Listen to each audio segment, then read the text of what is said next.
Start with the panel. The topic for this evening is the future of the home. And we have on our panel two very, very senior architect and designer, Siddharth Talwar and Ankur Choksi, both founding principals of Studio Lotus. And I've been writing about their work. I've seen a lot of the designs that they've done. And one thing that really struck me was the way they use natural materials and the way the all their projects are so contextual. And they it you also see a lot of, like, one of the recent projects that I saw, Siddharth and Ankur, was Krishi Bhavan, because I happened to speak to Collective Craft for a feature, and he mentioned how you'd use the local artisans to create the entire facade of the space. So that was something really, really interesting. So it would be very, very interesting to know your perspective on how you include technology in design in the current times, especially more pertinent now. And that is why we have you on the panel. So thank you so much for joining, Siddhartha and Ankur. And so good evening and welcome on the panel. And we have Kush, who is the North Sales Manager for Lutron. And I don't think Lutron needs an introduction, but there are some perceptions that we have about Lutron, and through this panel discussion, we hope to understand the brand more and hope to understand what the brand has to offer. Okay, so great. Let's start with the discussion then. Yeah, Ankur, Siddharth. Yeah, let's start. Yeah. To start with, like I was saying, that while we are going about life as if nothing has changed, but the entire definition of normal has kind of changed for a lot of people, as in for everyone, for each one of us. All of us have started working from home. We found new ways and means to react to certain situations. And it has brought about a tectonic shift in the way we live, right? So in terms of, and I think in the entire, the crux of it, of the entire matter will be the designers and the architects, because you guys are going to find a solution for how we are going to live later. So how do you think the pandemic or the current situation has changed the way you think about design? And, like, yeah, I'd like to know your perspective. Ankur, let's start with you. Yeah, so I think I mean, a lot of questions have been thrown up by the pandemic and all Yeah. our challenges and limitations of urban lifestyle, our cities, our administration of cities, and planning. All of that has kind of come. I mean, it's come up very clear that what are the things that need to be done, and you're right. As designers, we have a lot to contribute to this. So I think, I mean, from residential design point of view, for us, what has emerged is this whole idea of the outdoor spaces and their interconnection with the indoor spaces becomes really important, given the way the pandemic has kind of taken shape. Uh, Also, something that you were just talking about, this whole idea of spaces that adapt and become flexible for different things, especially in our residences. That again has come up as an important aspect, and yeah, and this notion of your personal spaces and the shared spaces that are around us, and how do you kind of develop these, is something that we become more and more cognizant of.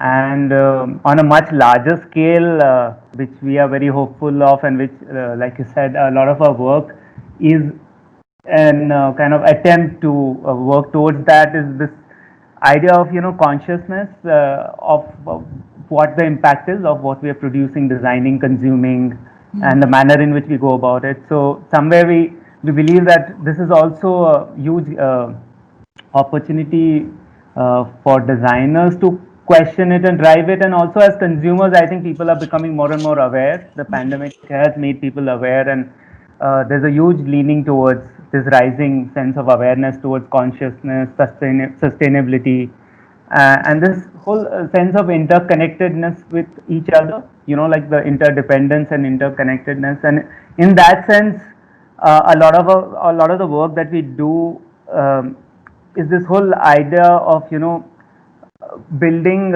patronage for things that we really value. So even when we do high-end luxury, or this whole notion of luxury that's changing, where the patronage towards craft, towards local skills, and bringing it to a level where it's aspirational for the lives that we live today becomes really important. So yeah, I think these are the larger kind of questions and responses that we are working towards.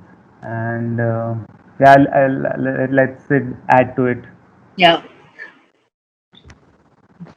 Yeah, I think it's very well captured by Ankur, but among, whether it's a house and, the lifestyles have changed, and especially the residences need to adapt to that changing lifestyles, and probably new functions will get added into residences. People will be probably staying more at home, and then how to adapt to those functions, and how technology can play a part, and how your life can be made easier while you're spending more time, and how you commute your workspaces. All those paradigms are going to shift now, and everybody will be looking at from a different perspective, and likewise, like the distance to travel, and how much more mixed land use patterns can come, where where working and living could be more cohesive within a certain radius, versus the way that Delhi has been, where our regions have been planned, where you commute a lot to reach. So it will all help on and add to being more interconnected, as Ankur was saying, more easy to manage, more easy to operate, and to manage more things within a daily day's routine. So, and it will make shift from at urban level as well, apart from just being at home. But yeah, I guess the fundamental shift will be in how you think and how you think and operate. I think people are, as Ankur mentioned, more aware. They are more sensitive now, and it is a time for reflection. And I think each and every decision, when it purely comes to design, and us as architects, we'll have to take a pause and like think it through. That why we are doing it, and then how will we do it. Versus just go on and do it. Like, Right. I think there will be questions asked before we take a decision in every aspect. I would say, and I think it is more for as an architect and our community to really come more together and see how different notions or different ways of operating can be collectively be resolved, and or maybe looked at a different way. Hmm. Yeah, it's an opportunity for new thinking and new ways to shape up. Yeah. Yeah, I completely agree with you. Said that it is an opportunity to forge a new way of thinking. You're very right about saying that this the whole situation gives us an opportunity to change, to make, to create a shift in the collective thinking, the way we are thinking or perceiving design, or just the way we live. And also the fact that. Up until now, the home was only a place where we used to go back after work. Uh, Now the home as has kind of metamorphosed into that space which has become our only resort. Like it's your recreational space, it's your working space, it's everything.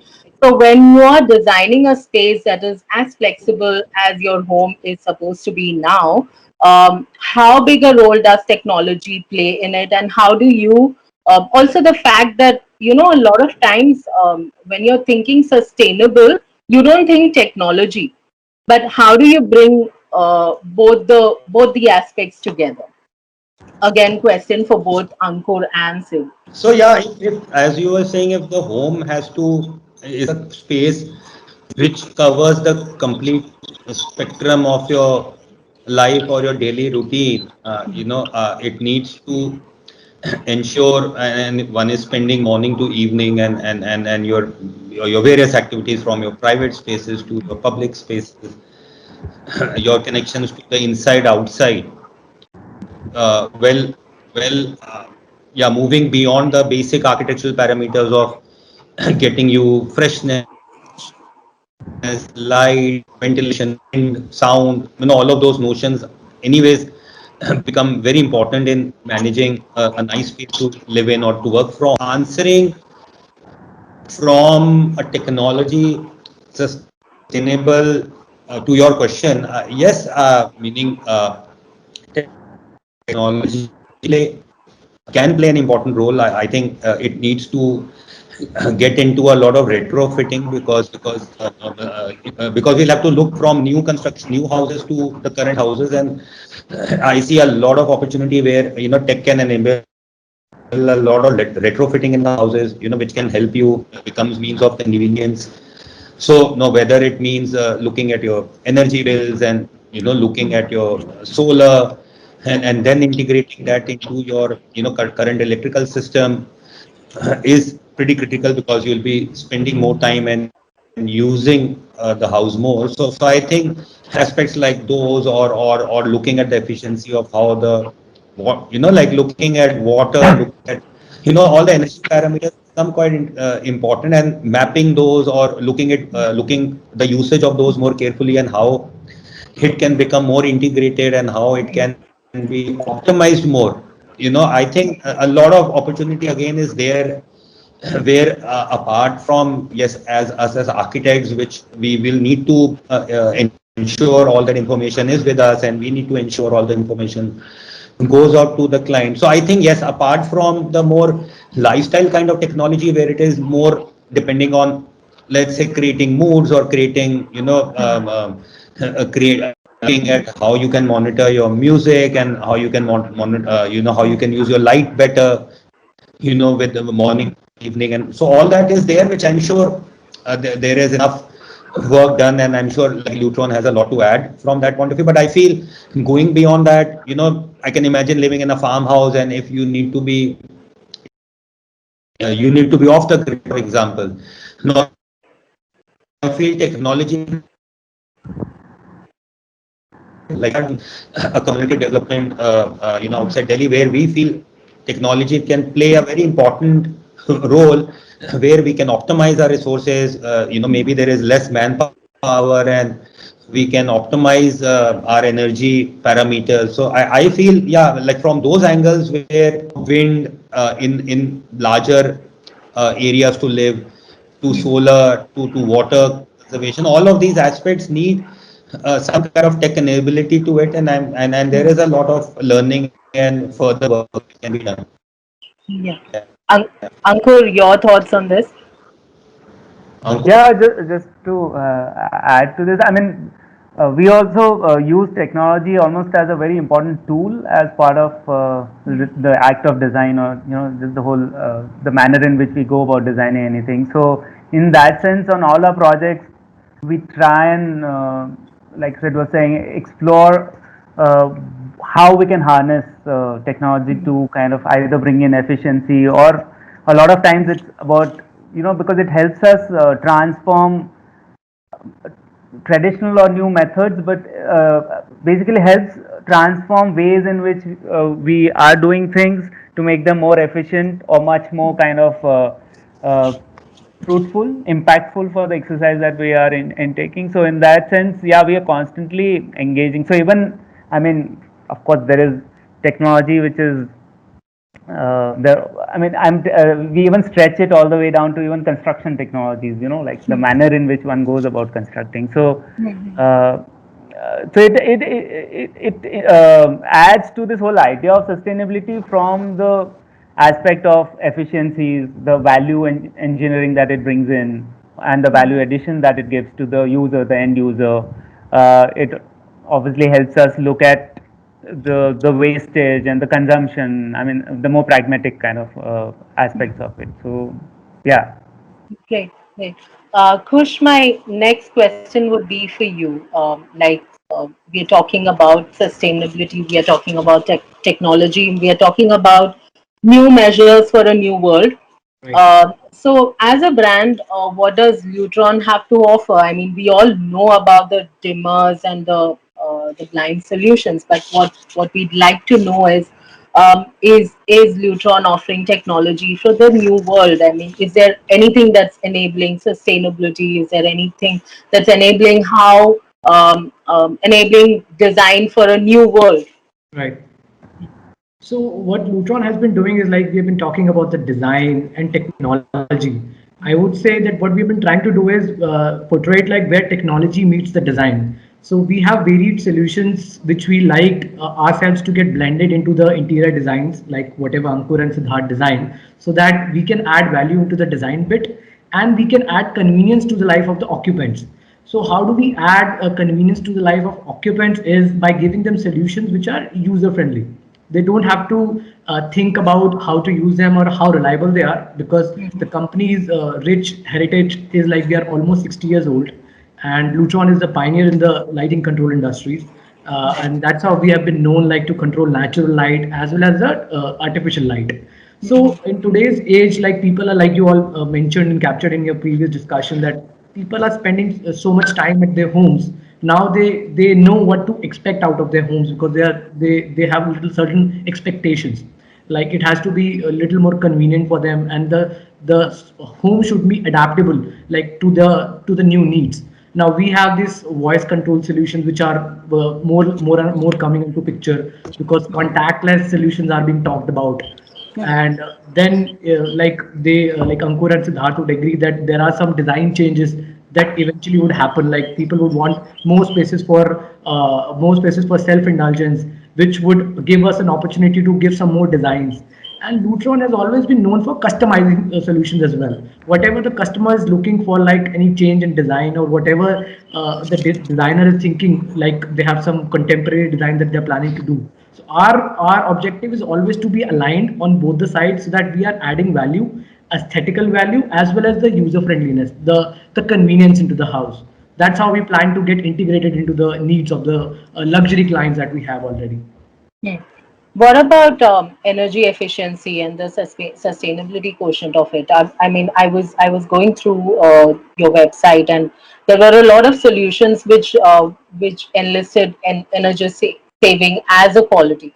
Right. So, would you like to tell us about that aspect of Lutron?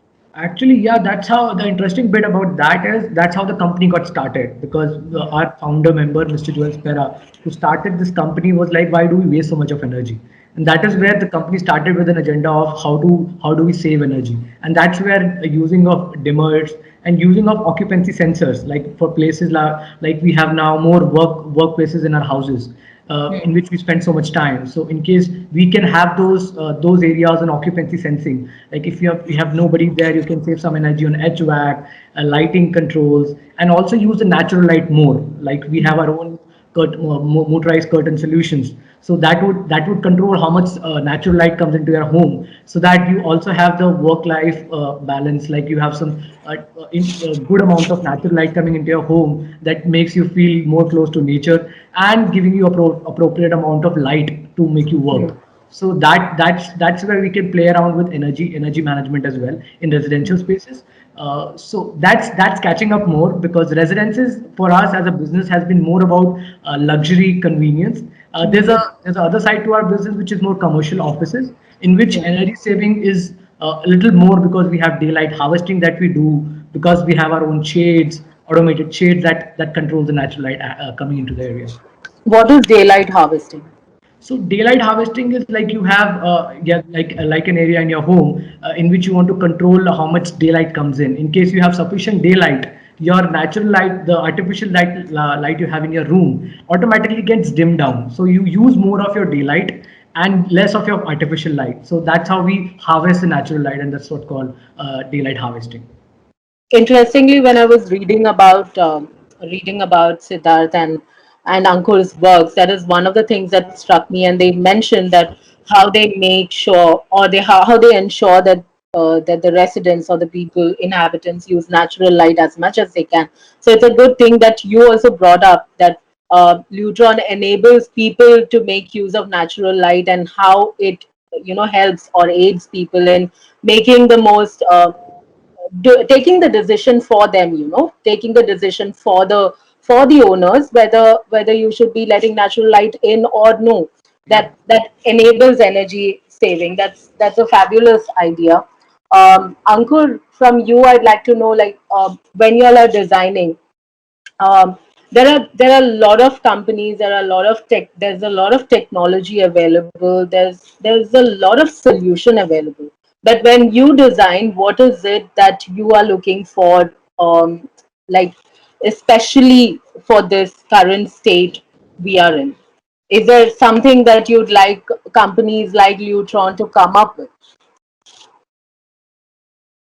Uh, Yeah.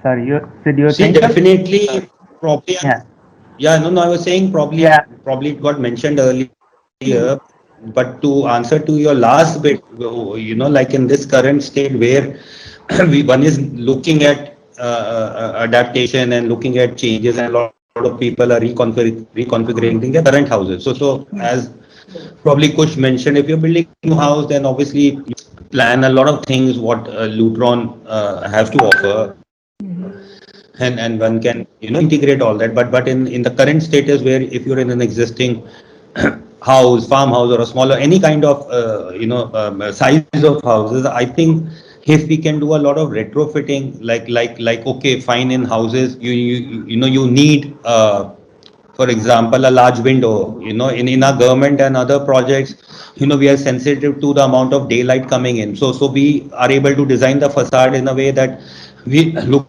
at the wall window, ensure only the daylight, right amount of daylight is coming in, and it's not harsh and all of that. So certain features are captured at the design facade level. But in a house, assuming you need to enjoy the outdoor view and you need to have large windows. No. But for example, you can't really now do any changes outside, or can't really do a veranda, or can't do a shading device. Like how an easy retrofitting can happen, which can probably give you this daylight harvesting, which Ankush was mentioning about, or if everything is done and suddenly you feel the need of doing lighting simulation, and probably you want your lights to come out, or like sensor based devices. So how can retrofitting in smaller houses or even larger houses, which can be very easy to do and install, is something I feel there is no gap. Maybe the products are available and we are not aware of, and then we can inform the owners. But I see a lot of scope where any retrofitting coming to daylight harvesting, as you were mentioning, or getting into energy optimization, or getting into meter energy reading, or anything which can be easily be fitted into a current house, could be an important aspect to look at. Yeah. Kush, would you like to add to that? Absolutely. So I'm glad that this point actually came up. We very recently, I think a couple of months during the COVID, just before the COVID started off, the lockdown, we launched this retrofittable solution, which is working on wireless technology. And we wanted to be known, as we are Lutron has been known for reliable products. So that is where we thought of this market segment was being not being catered by Lutron, because we did not have the solution in India. So I'm actually glad that we can definitely fulfill this requirement. We have a lot of wireless devices that we can propose now in all the existing places, because now we know, like Siddharth mentioned, people would be more keen on having the retrofittable stuff, so that they can add convenience that we have been talking about in the residential spaces. So yeah, we definitely have it, and I think we'll continue to have new products flowing in as per the needs, so that we can live up to the name of being the pioneers in the industry. Siddhartha, one more question here. That, like, y'all, I've been interacting with the architect community, and I've realized that I think this is a community that's sprung back to work immediately. Almost immediately. I'd rather say that y'all have not stopped working at all. But while you all are designing, as in you all must be working on a lot of projects, ongoing projects. So have you encountered any new requests when, like, in ongoing projects, like something that you'd already planned, and then now after lockdown, when you started reworking on it, have you come across any new requests from the consumers, from your clients? Relating, no, as in related to. Related to anything, as in terms of, like you said, people have realized that there's a need for open spaces now, there's a need for natural light.